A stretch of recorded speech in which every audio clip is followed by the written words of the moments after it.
Hello and welcome to Value Chain TV News Update. I am Adalbio Gwejofor with the news. And on the news update, a public analyst, Shehu Atta, has commended the Tinubu administration for a timely and decisive action regarding the ongoing investigation of misappropriation, leading to the suspension of the Minister of Humanitarian Affairs and Poverty Alleviation, Betta Edu. Atta says it signifies a crucial step in fighting corruption in the country. It's good that the president has taken the right step. What has the president done so far? He has suspended the minister in question, that is Betta Edu, and he has directed the EFCC to take over the case to do the proper investigation. And he has also directed the coordinating minister for finance to look into the structure of the humanitarian agency or ministry to ensure that the lapses that allow this kind of stuff to happen is blocked. And going forward, there'll be, I know there's going to be some kind of reforms to ensure that going forward there won't be this kind of incidents again. But it's a wake-up call to all of us, especially the young people, that when we're given responsibility, we know that there are clear cases of knowledge gap and procedural gaps. So we should always try to follow the lay down procedures in doing our things, such that we don't have this kind of scandal in the future. But it's a lesson, it's a learning point for all of us, and I hope we pick the lessons from it.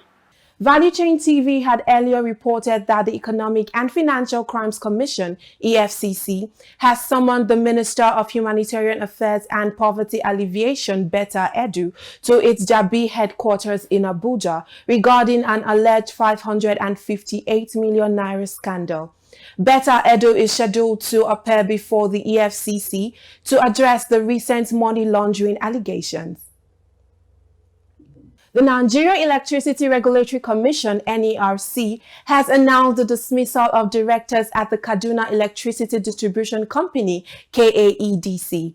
This was revealed in an order dated January 1st, 2024, and signed by the NERC Chairman Sanusi Garba and Vice Chairman Musiliu Oseni, in which the Commission says it has exercised its authority by removing all board directors from their positions. Following this development, the NERC has appointed new special directors for KAEDC, including Alex A. Oko as chairman, along with Kabiru Adamu, Sharfaddin Zuberi Mohammed, John Ayodele, and Rahila Thomas. President Bola Tinubu has announced the dismissal of the Chief Executive Officer of the Federal Competition and Consumer Protection Commission, FCCPC, Mr. Babatunde Irukera, and the Director General and CEO of the Bureau of Public Enterprises, BPE, Mr. Alexander Ayola Oko, with immediate effect. This was disclosed in a statement issued by the Special Advisor to the President on Media and Publicity, Ajuri Ngelale. The President says the dismissal is in conformity with plans to restructure and reposition critical agencies of the federal government towards protecting the rights of Nigerian consumers and providing a strong basis for enhanced contributions to the nation's economy by key growth-enabling institutions. Dangote Petroleum Refinery is set to commence the production of refined petroleum products as it received the sixth batch of the 1 million barrels of crude oil required by the plant for its initial operations. This was disclosed in a statement released by the refinery management, which noted that the fresh 1 million Agbami barrels of crude was the last cargo to complete the initial scheduled 6 million barrels consignment to be delivered to the facility for the commencement of its operations. Value Chain had earlier reported that Dangote Refinery received the first 1 million barrels of Agbami crude grade from Shell International Trading and Shipping Company Limited.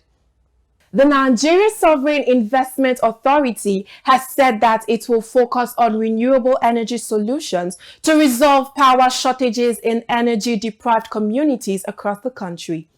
This was disclosed by the authority in a statement, noting that the development is a partnership with All On, a Nigerian impact investor, to deploy small-scale solutions like solar mini-grids and home systems in order to reach areas abandoned by traditional grid infrastructure.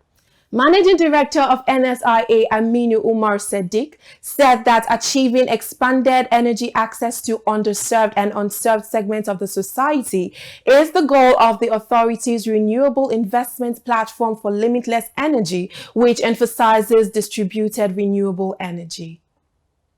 The Medical and Dental Council of Nigeria, MDCN, has warned doctors to desist from denying patients access to health care services during strike. The council's warning was contained in a letter dated January 4th, 2024 by its registrar, Dr. Tajuddin Sanusi, and addressed to the Committee of Chief Medical Directors and Medical Directors of Teaching Hospitals, Federal Medical Centers, and Specialized Hospitals. Dr. Sanusi said the new rule was based on the recent penchant of registered practitioners to engage in industrial action, including strikes to enforce their labor rights. Here's a report on the reaction of some Nigerians.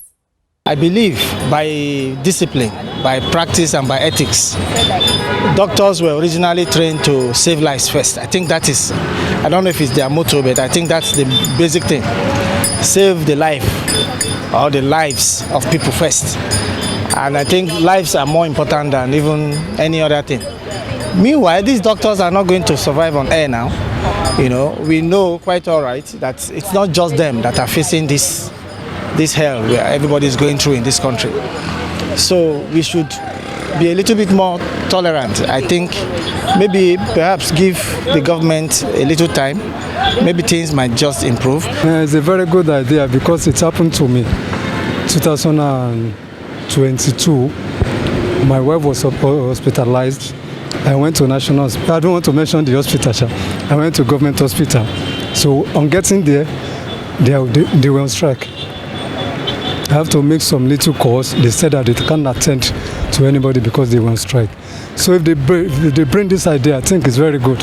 It's a good idea for doctors to come out and save life, even if they're on strike. And it's not that they want to, but at least they are meant to treat people when they are sick. And the government should at least try also to pay them so that they can do their job. Because they cannot sit at home and say, okay, because we are on strike, we can't save life. All these governments, they do treat themselves in the outside country, so they don't care even if people are on strike or they are not on strike. So it's for their own good to help their citizens. And that's it on the news update. I am Adalbi Ogwejofor. Thanks for staying with us.